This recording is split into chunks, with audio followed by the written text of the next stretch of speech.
नमस्कार. VAJ academy YouTube चॅनलवर आपलं सहर्ष स्वागत आहे.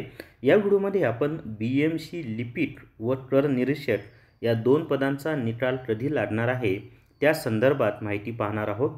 कारण BMCची लेखी परीक्षा झाली, BMCमधील लिपिक आणि कर निरीक्षक या पदांची लेखी परीक्षा झाली, त्यानंतर फर्स्ट रिस्पॉन्सशीटसुद्धा आली आणि एवढं सारं होऊनसुद्धा पुढे जी सेकंड रिस्पॉन्स शीट लवकर येणं अपेक्षित होतं ती अजून आलेलीच नाही आहे आणि सेकंड रिस्पॉन्स शीट आलेली नसल्यामुळं पुढची जी प्रोसेस आहे ती पूर्णपणे थांबलेली आहे. मग आता ह्या प्रोसेस कधी होणार आहे त्या संदर्भातच आपण माहिती या व्हिडिओमध्ये घेणार आहोत. व्हिडिओ तुम्ही शेवटपर्यंत पहा म्हणजे तुम्हाला सर्व माहिती व्यवस्थित कळेल. या व्हिडिओला सर्वांनी लाईक करा, शेअर करा आणि VAJ academy YouTube channel subscribe करा. जर तुम्हाला समाज कल्याण विभागाचं ई-बुक घ्यायचं असेल तर प्ले स्टोअरवरून विठ्ठल जोशी ॲप डाउनलोड करा आणि समाज कल्याण विभाग ई-बुक विकत घ्या.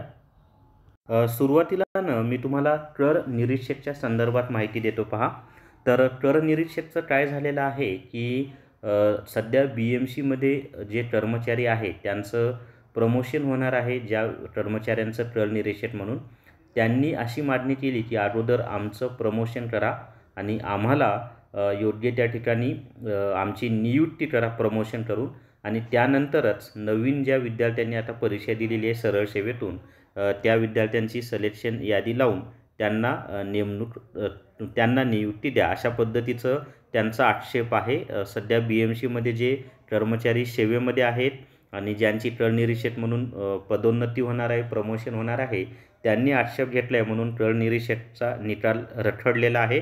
आता कर निरीक्षकचा निकाल कधी लागेल तर त्या संदर्भात 2 महिने लागू शकतात, 3 महिने लागू शकतात, 6 महिने लागू शकतात. ते कोणालाच माहीत नाही नेमकं आता किती दिवस त्याला लागतील ते.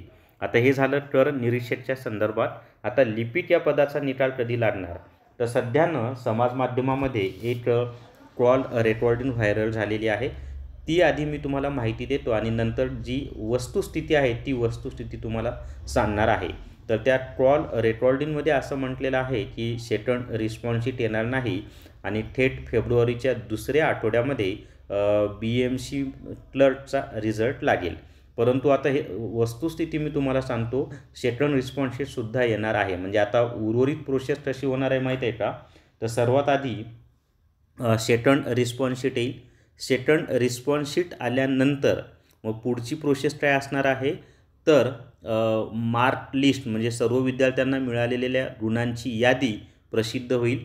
ती यादी प्रसिद्ध झाल्यानंतर मग डॉक्युमेंट व्हेरिफिकेशनसाठी ज्या विद्यार्थ्यांना बोलावलेलं आहे त्या विद्यार्थ्यांची एक DVची लिस्ट लागेल आणि मग डॉक्युमेंट व्हेरिफिकेशन झाल्यानंतर ज्या विद्यार्थ्यांची निवड झालेली आहे त्यांची सिलेक्टेड लिस्ट आणि जे विद्यार्थी वेटिंगला आहेत त्यांची वेटिंग लिस्ट अशी लागेल आणि तो अंतिम निकाल लागेल. आणि ही सर्व प्रोसेस येत्या 15 दिवसात होणं शक्य नाही. म्हणजे जरी त्या कॉल रेकॉर्डिंगमध्ये ती आज कर्मचारी सांगत असेल की 15 फेब्रुवारीपर्यंत आम्ही BMC क्लर्कचा निकाल लावणार आहोत, तरी तोपर्यंत तो निकाल लागणं शक्य नाही, ही मी तुम्हाला वस्तुस्थिती सांगत आहे.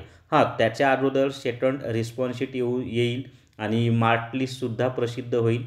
परंतु जी DVची लिस्ट आहे आणि डॉक्युमेंट व्हेरिफिकेशन आहे आणि त्यानंतर फायनल लिस्ट जी लागणार आहे सिलेक्शन आणि वेटिंग लिस्ट ती 15 फेब्रुवारीपर्यंत लागणं शक्य नाही, ही वस्तुस्थिती आहे आणि हीच माहिती मी तुम्हाला या व्हिडिओमध्ये द्यायची होती. जर तुम्हाला आदिवासी विभागाचं ई-बुक विकत घ्यायचं असेल तर प्ले स्टोअरवरून विठ्ठल जोशी ॲप डाउनलोड करा आणि आदिवासी विभाग ई-बुक तसंच प्रयोगशाळा सहाय्यक ई-बुक विकत घ्या. या व्हिडिओमध्ये एवढीच माहिती. या व्हिडिओला सर्वांनी लाईक करा, शेअर करा आणि VAJ academy YouTube channel subscribe करा. धन्यवाद.